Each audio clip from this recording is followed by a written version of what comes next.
Hello everyone, आप लोगों का बहुत बहुत स्वागत है साचा टैरो में। मैं आपके सामने हाजिर हूँ एक और पिका कार्ड के साथ। आज के पिका कार्ड का टॉपिक है what are the angelic blessing that are coming towards you. क्या ब्लेसिंग आपकी तरफ आ रही है या क्या आपको इस टाइम क्या सुनने की ज़रूरत है। इसके लिए मैंने 3 पाइल्स बना रखे हैं कि एंजल आपसे क्या कहना चाहते हैं। ओके, इम्पॉर्टेंट चीज़ क्या है जिसके ऊपर आपको ध्यान देना चाहिए, इन सब चीज़ों के ऊपर आज हम ये रीडिंग करने वाले हैं। फर्स्ट पाइल है द लवर्स, सेकंड पाइल को मैं कहूँगी night of cups and third pile है 2 ऑफ कप्स। ठीक है, तो जिनको टैरो पता है उनके लिए तो यहाँ ये 2 ऑफ कप्स है। ठीक है, इसके ऊपर क्योंकि लिखा नहीं हुआ इसलिए मैं आपको बता रही हूँ the lovers, night of cups and this is 2 of cups. ठीक है, तो आप अपना टाइम लेकर अपने लिए एक पाइल चुन सकते हैं और आपका मैसेज डेफिनेटली आपको कुछ ना कुछ उस पाइल से मिलेगा। तो चलिए शुरू करते हैं पाइल नंबर 1 से।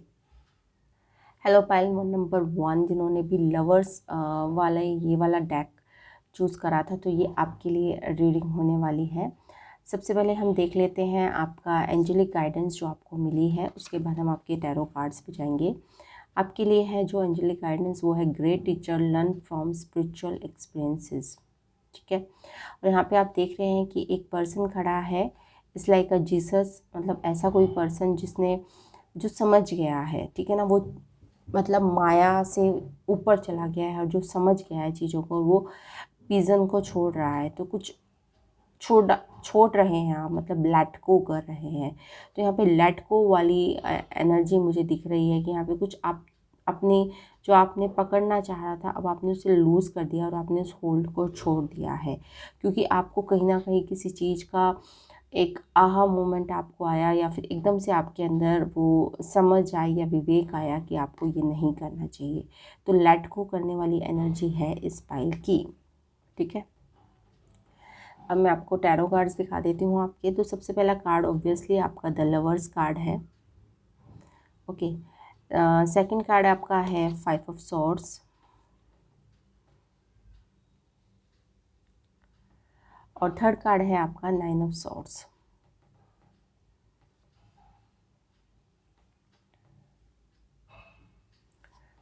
Take it out. ओके, ठीक है, चलिए। जैसा कि मैंने आपके ओरेकल कार्ड से कहा, जो पहली बात मैं आपको बता सकती हूँ यहाँ पे, अगर मैं आपको दिखाऊं तो यहाँ पे जो ये वाला कार्ड है वो एक उगते हुए सूरज को डिपिक्ट कर रहा है और ये वाला कार्ड एक बिल्कुल डार्क नाइट, ठीक है ना, जो बिल्कुल ही मिडनाइट का जो टाइम होता है उसको डिपिक्ट कर रहा है। ठीक है ना, और बीच वाले कार्ड में अगर आप देखेंगे तो मुझे आफ्टरनून जैसा कुछ दिख रहा है। ठीक है, तो यहाँ पे अपोजिट पोलैरिटीज़ की बात है। यहाँ पे कहीं आपके लिए काफ़ी एक डिसीजन है, आपको यहाँ पे डिसीजन मेकिंग वाली या चॉइसेस आपके लिए बहुत डिफ़िकल्ट है कि आप किसको छोड़ें और किसको पकड़ें। ठीक है ना, तो यहाँ पे एक डिफ़िकल्ट चॉइस या डिफ़िकल्ट डिसीजन आपको करना है और ये चॉइसेस कुछ इस तरह की भी हो सकती हैं कि जिसमें आपको अपनी ईगो की डेथ करनी हो। ओके, 5 ऑफ सॉर्ड्स ऑब्वियसली एक ईगो का कार्ड होता है, तो ऐसे कुछ डिसीजन हो सकते हैं जिसमें आपको अपनी ईगो की डेथ करनी हो, या मतलब कुछ अगर आप वो डिसाइड करेंगे तो शायद आपको कहीं ना कहीं आपको अपनी ईगो की डेथ होगी आपकी। ठीक है ना, ईगो की डेथ का मतलब यह है कि आप अब तक वो डिसीजन इसलिए नहीं ले पा रहे थे क्योंकि आपकी ईगो आपके बीच में आ रही थी, बट अब आपको अगर वो डिसीजन लेना है, अब सा हाई टाइम आपको पता है, बट कहीं ना कहीं आपकी ईगो उसके बीच में आ रही है, उस डिसीज़न लेने के बीच में, तो वो आपको लेने नहीं दे रही है वो डिफ़िकल्ट डिसीजन। ठीक है ना, इसकी वजह से काफ़ी नाइटमेयर्स हो रहे हैं, आपको काफ़ी दिक्कत हो रही है।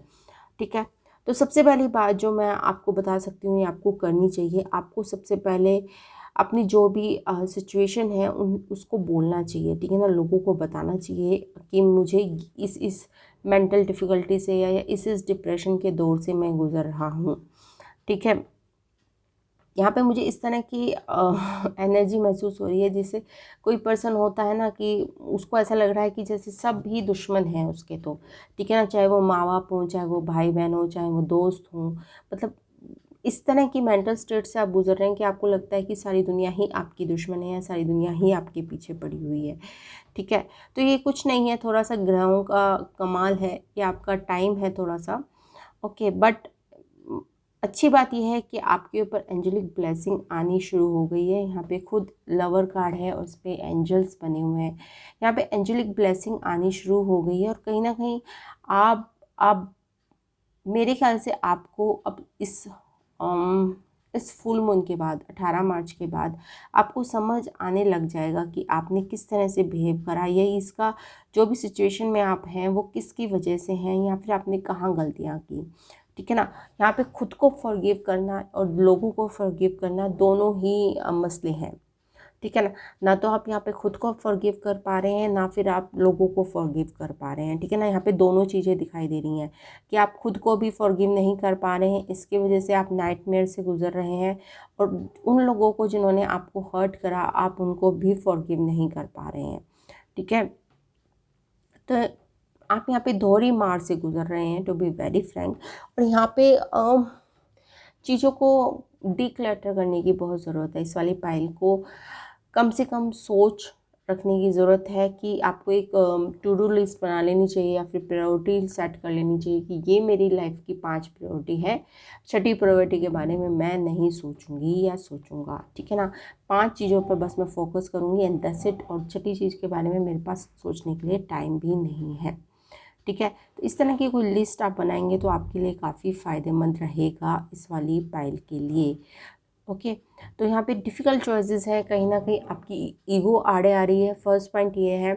बट यहाँ पे फॉरगिव करने की ज़रूरत है, चीज़ों को छोड़ने की ज़रूरत है, लेट गो करने की ज़रूरत है, क्योंकि आपके बहुत सारे प्रयत्न करने के बाद भी ये सिचुएशन में कोई सुधार नहीं आ रहा है। ठीक है, तो यहाँ पे अपने आप को फॉरगिव करने की ज़रूरत है, लोगों को फॉरगिव करने की ज़रूरत है। जो भी सिचुएशन है उसको छोड़ दीजिए। ठीक है, और नई शुरुआत कीजिए, बहुत ज़रूरी है आपके लिए। ओके, तो चॉइसेस है, ठीक है, difficult choices but you have to make it. आपको लेनी पड़ेगी ये डिफ़िकल्ट चॉइसेस, और जो शायद आपका बहुत प्यारा है आपको वो छोड़ना पड़ेगा। ठीक है ना, लेट गो करना पड़ेगा। ओके, तो ये तो थी पाइल नंबर 1 की रीडिंग। आई होप आपको रीडिंग पसंद आई होगी। Thanks for watching, bye bye. Hello everyone, जिन्होंने भी पाइल नंबर 2 सेलेक्ट करा था यानी नाइट ऑफ कप्स को सिलेक्ट करा था, तो ये उनके लिए रीडिंग होने वाली है। सबसे पहले हम आपके ओरेकल कार्ड से शुरू कर लेते हैं। स्नेक, शेड और स्किन, यहाँ पे ट्रांसफॉर्मेशन की बात है, यहाँ पे एंसेस्टर्स की भी बात होती है। जब ये वाला कार्ड आता है तो मुझे एंसेस्टर की भी वाइब्स आती हैं, क्योंकि स्नेक्स जो होते हैं ज़्यादातर हमारे एंसेस्टर्स को दिखाते हैं। तो कहीं ना कहीं कोई फैमिली का पैटर्न है, आपके फादर की तरफ से कोई पैटर्न हो सकते हैं, आपकी मदर की तरफ से कोई पैटर्न हो सकते हैं जो आपके लिए डिस्ट्रक्टिव हो रहे हैं। उनके लिए भी डिस्ट्रक्टिव होंगे ऑब्वियसली, बट क्या होता है, कोई जनरेशन ऐसे ही चली जाती है। ठीक है ना, दुनिया में आते हैं वो उसी कमी के साथ रहते रहते वो ऐसे ही चले जाते हैं, उन्हें रियलाइजेशन भी नहीं होता है कि मेरे अंदर ये कमी थी। बट कुछ एक जनरेशन ऐसी आती है जिन्हें रियलाइजेशन होता है कि ये कमी है हम में और इस कमी को सुधार करना है। तो वो जनरेशन बहुत लकी होती है, और वो लकी पर्सन आप हैं, या ठीक है वो लकी जनरेशन आप हैं जो जिसको शायद ये काम मिला है कि आप वहाँ उस एंसेस्टर लाइन में जाइए या इस परिवार या ख़ानदान में पैदा हुई, और उनमें जो गलतियां हैं उस पैटर्न को आप ठीक कीजिए।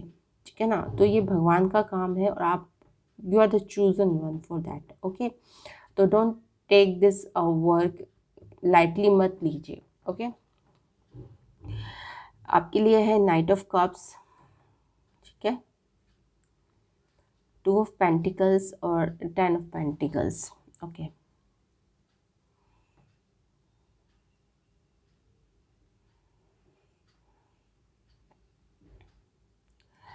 टू ऑफ पेंटिकल्स काफ़ी उतार चढ़ाव का कार्ड होता है। टू ऑफ पेंटिकल्स ऐसा कार्ड होता है कि कुछ संभल नहीं रहा, कुछ इस तरह की एनर्जी होती है कि समझ नहीं आ रहा कि इसे संभालूं या उसे संभालूं, करूं तो करूं क्या। ठीक है ना, इस तरह की कुछ एनर्जी होती है टू ऑफ पेंटिकल्स की।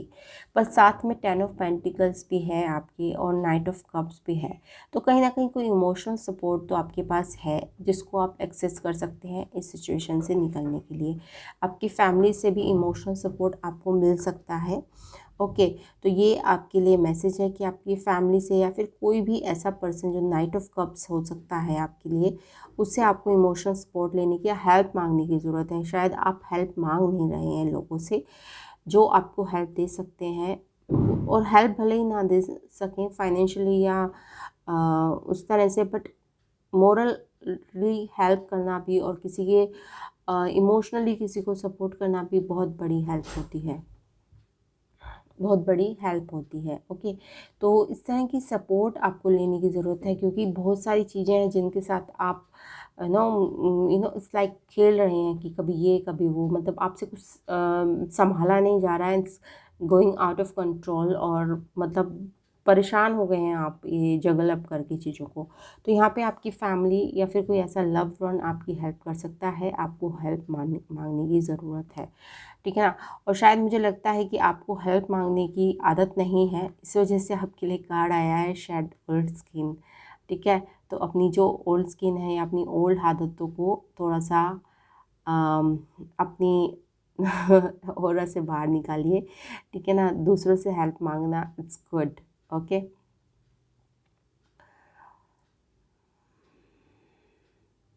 यहाँ पे कोई आपके लिए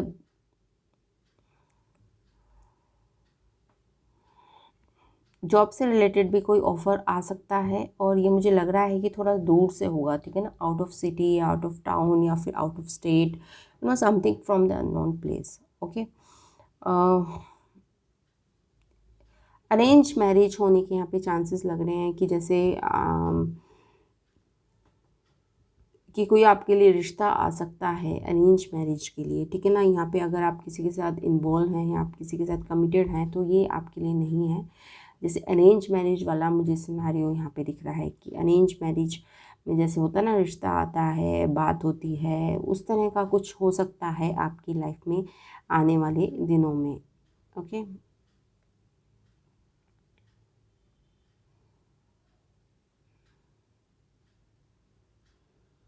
आपकी फैमिली में इस तरह की बात चल रही हो सकती है कि आपके लिए रिश्ता वगैरह देखा जाए कुछ दिनों में, ठीक है।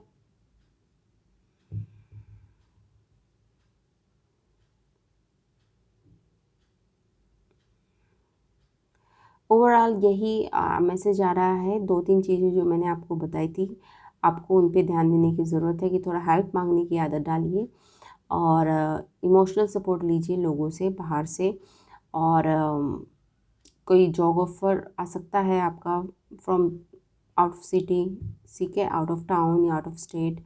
और अरेंज मैरिज वाला सिनेरियो मुझे यहाँ पे नज़र आ रहा है कि जैसे अरेंज मैरिज हो रही है, रिश्ता आ रहा है, बात चल रही है, ठीक है ना, कुंडली वगैरह मिल रही है, तो इस तरह की सिनेरियो आपके लिए होता हुआ दिख रहा है इन द फ्यूचर। तो ये तो थी आपकी रीडिंग पाइल नंबर 2 के लिए। आई होप आपको पसंद आई होगी। अगर पसंद आई तो please like, share and subscribe to my channel. Thanks for watching. Bye bye. Hello, pile number 3, अगर आपने ये वाली पाइल चूज़ करी थी यानी 2 ऑफ कप्स को चूज़ करा था, तो ये आपके लिए रीडिंग होने वाली है। सबसे पहले देख लेते हैं आपकी ओरेकल की मैसेज क्या है। Direction guardian, choose your path. Okay. सबसे पहली बात तो यही है कि आप काफ़ी एनर्जेटिक फील करने वाले हैं होंगे, ठीक है ना। इन द कमिंग डेज़ आपको काफ़ी एनर्जेटिक फील होगा, मतलब इस तरह का होगा कि आपको लगेगा कि ये भी काम कर लें, ये भी काम कर लूँ, ये भी काम कर लूँ, ठीक है ना। पर आपको थोड़ी सी जहाँ पे एनर्जी, बेफालतू की जगह एनर्जी ना दें, वहीं एनर्जी दें जहाँ ज़रूरत है, ठीक है ना। प्रायोरिटी पे अपनी एनर्जी को स्पेंड करें।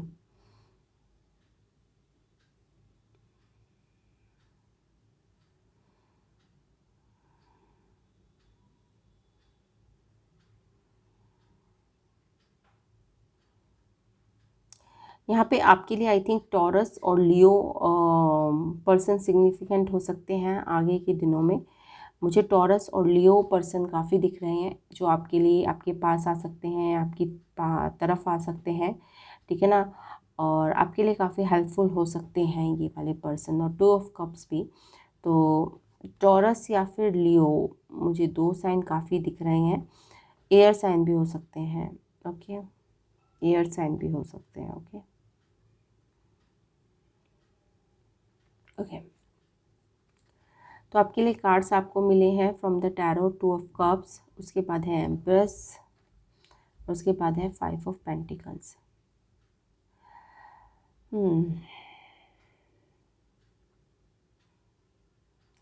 देखिए, इस पाइल में कोई कमी नहीं है और आपको ज़्यादा एडवाइस भी ज़रूरत नहीं है। मुझे लगता है कि जो आप जिस पाथ पर हैं या जो भी आप काम कर रहे हैं वो काफ़ी अच्छा कर रहे हैं, काफ़ी काबिले तारीफ़ कर रहे हैं, चाहे वो फैमिली में हो, चाहे आपका कैरियर में हो, चाहे आप लव लाइफ में हो।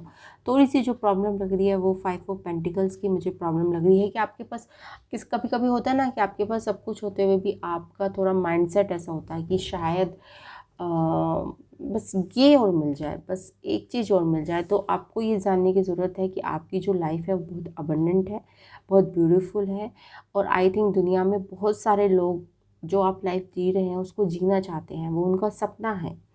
ठीक है ना। जो छोटी मोटी कमियां हैं उनको थोड़ा सा नज़रअंदाज करके खुश रहना सीखिए। ओके। जो बाई चांस होता है कभी जैसे फॉर एग्ज़ाम्पल आप बहुत सारी चीज़ें गए और आपको सिर्फ डेज़र्ट में आपका मनपसंद नहीं मिला, ठीक है।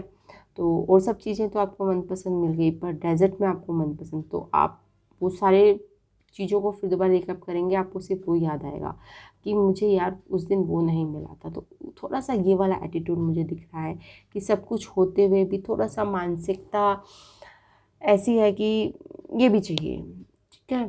तो थोड़ा सा अपने आप को ग्रैटिट्यूड जर्नल करना शुरू कीजिए, ग्रैटिट्यूड देना शुरू कीजिए यूनिवर्स को, क्योंकि आपके पास जितना है ना, 2 ऑफ कप्स और एम्प्रेस जैसी एनर्जी अगर आपके पास है तो आपके पास बहुत कुछ है। ओके।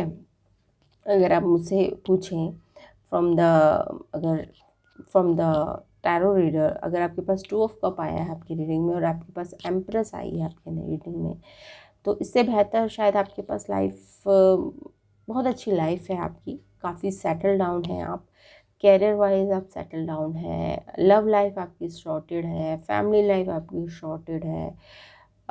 थोड़ा सा लोगों की हेल्प करना शुरू कीजिए। दूसरा ये है कि जो लोग जिनके पास शायद ये नहीं है उनको देखिए, ठीक है। थोड़ा सा उनको मतलब वहाँ ये मत सोचिए कि मेरे पास ये नहीं है, आप ये सोचिए कि आपके पास बहुत सारे लोगों से बहुत अच्छा है। अपनी थिंकिंग को थोड़ा सा पॉजिटिव रखिए, क्योंकि थोड़ा सा यहीं पर ही मुझे लैक ऑफ मतलब थोड़ी सी जो कमी है आपके अंदर वो यहीं पर है कि आप ग्रैटिट्यूड नहीं देते हैं कि जो भी आपके पास है, ठीक है। तो ग्रैटिट्यूड देने की आदत डालिए कि भगवान ने आपको जो दिया वो बहुत अच्छा दिया, बहुतों के पास शायद वो नहीं है, ठीक है। किसी भी चीज़ का ग्रैटिट्यूड दे सकते हैं, भगवान ने मुझे छत दी है, शायद बहुत सारे लोगों के पास छत भी नहीं होती, ठीक है ना। आज मुझे पिज़्ज़ा खाने का मौका मिला, बहुत सारे लोग शायद भूखे सोते हैं इंडिया में, ठीक है। तो ग्रैटिट्यूड करना बहुत ज़रूरी है। ओके। तो ग्रैटिट्यूड में रहना सीखिए। थोड़ा सा आपके अंदर शिकायत मतलब थोड़ी सी एक कमी है, छोटी सी कमी है, छोटी सी ओके। तो इसको भी पूरा आप कर लेंगे तो आप परफेक्ट हो जाएंगे, ठीक है। इस छोटी सी कमी को थोड़ा सा दूर कीजिए, ठीक है। और ग्रैटिट्यूड में रहना और थोड़ा सा लोगों की हेल्प करना, ठीक है। थोड़ा सा लोगों की, क्योंकि आपके पास जो भी अबंडेंस है उससे थोड़ा सा लोगों की अगर दान वगैरह आप करेंगे तो आपके लिए काफ़ी फ़ायदेमंद होगा। तो ये तो थी रीडिंग आपके लिए। Thanks for watching. Bye bye.